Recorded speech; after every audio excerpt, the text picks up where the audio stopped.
बेकार इसमें तो चाय भी नहीं आता, इसमें क्या करूँगा बेटा, मेरे को चाय ला के दिखा दे इतने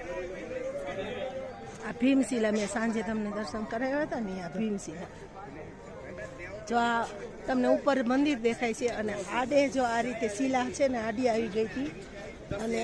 जे जोरदार पाणीनो प्रवाह आव्यो ने आ शिला आडी આવી ગઈ એટલે પાણીનો પ્રવાહ છે એ બે ભાગમાં વહેંચાઈ ગયો અને મંદિરની આડી આ શિલા આવીને રહી ગઈ। એટલે આ છે ને ભગવાન ભોળાનાથનો ચમત્કાર હજી કોઈ સમજી નથી શક્યું અને એટલે જ આ જે આવી પહાડો છે કે જ્યાં એક ઝાડું નથી દેખાતું અને આ જે ઉપર તમને દેખાય છે ને બરફના પહાડો છે,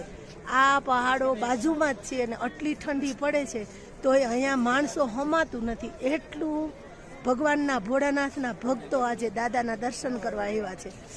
તો આજે હું તમને આખી જે આ કેદાર ઘાટી છે, કેદારનાથ જે ઘાટીઓની વચ્ચે છે એ પૂરી ઘાટીના હું તમને દર્શન કરાવું છું। તો આ સુંદર છે મહાદેવનું મંદિર।